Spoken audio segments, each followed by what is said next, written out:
In limbo. The dogs could be put to sleep if they aren't put in home soon. Reporter Joe Knoble with affiliate stations KCAL and KCBS has more on the need to place these dogs. This is from Chihuahua Rescue for the Baldwin Park Chihuahuas that we're all trying to save. At Chihuahua Rescue, volunteers are making hundreds of phone calls. We're trying to adopt and or foster almost 200 dogs, 174 dogs. These are the dogs they're trying to save. Some 200 Chihuahuas rescued last summer and now being held in a Baldwin Park shelter. We believe in giving all of them a chance. Sierra, she's about a year and a half old. Giving Chihuahuas a second chance is what this shelter in Burbank's been doing for the past 10 years. Wow, we just got a commitment for 30. And now they're trying to find homes for all the Baldwin Park dogs before many of them are put to sleep. And to think that we have a deadline to place 200, close to 200, yeah, it's very overwhelming. And Kimi Peck is hoping the courts will realize the best places for these little dogs are in people's homes, where they can be rehabilitated with love.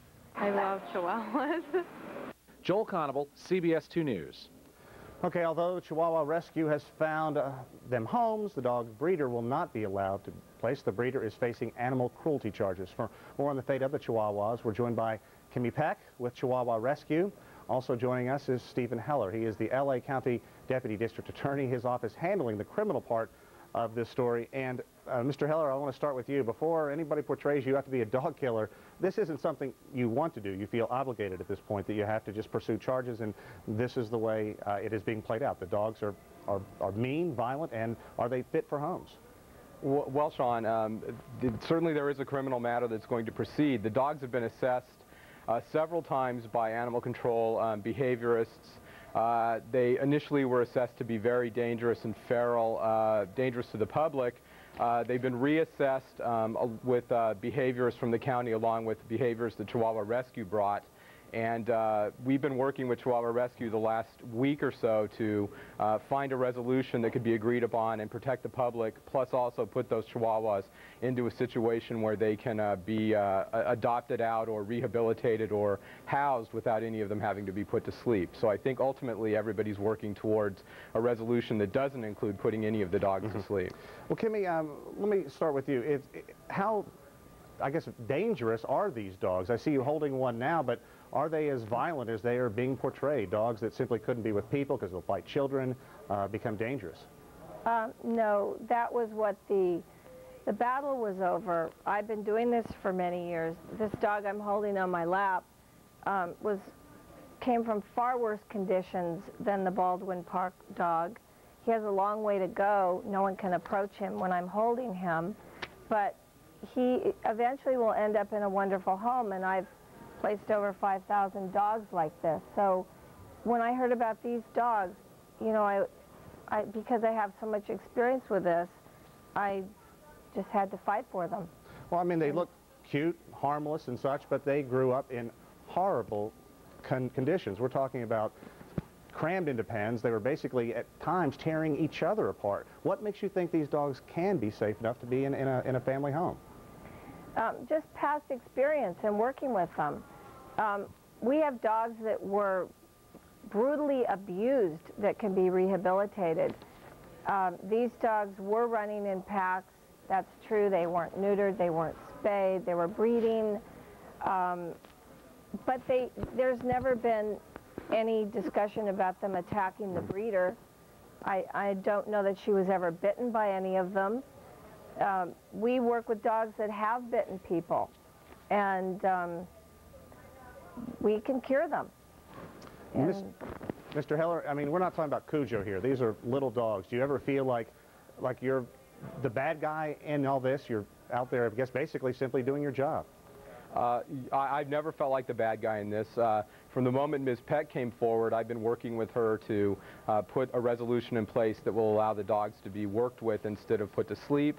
I certainly believe that's possible. The behaviorists who have assessed them, including Ms. Peck's own behaviorists, have agreed at this point these dogs are not safe for the public, and that it's quite likely that a number of them will never be safe to be released to a general family home versus a rescue organization and somebody who has experience in dealing with animals.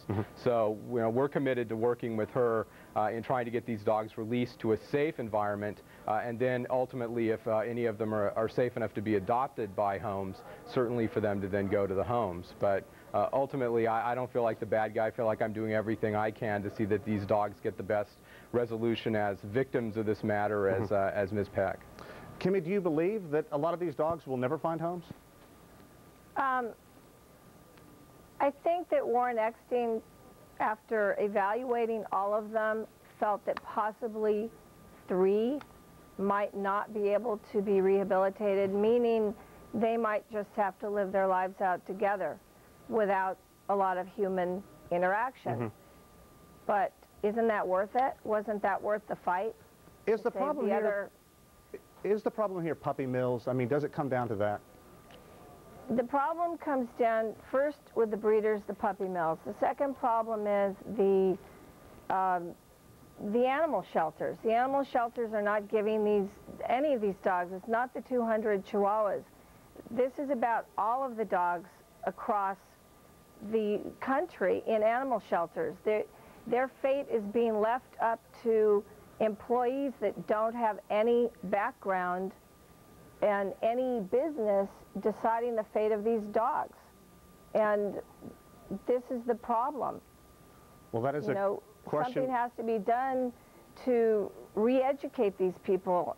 Even the current temperament testing that's being initiated into our, shelters in California.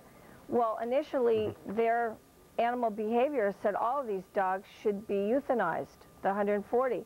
When we brought our own animal behaviorist in, we were able to sway them the other direction. Well, it's a lot of work, and this is a lengthy topic that I'm sure we'll come back and hear more about. Best of luck to all of you. We hope this works out to the best of everyone's satisfaction. Thanks very much to Kimi Peck with Chihuahua Rescue, as well as Stephen Heller, the LA Deputy DA. Thanks, guys. Thank you, Sean. Okay, get out a pen and paper. If you want to help the plight of these dogs, you can call 1-818-972-9228. That number again, 818-972-9228 for more information, or simply log on to www.chihuahuarescue.com.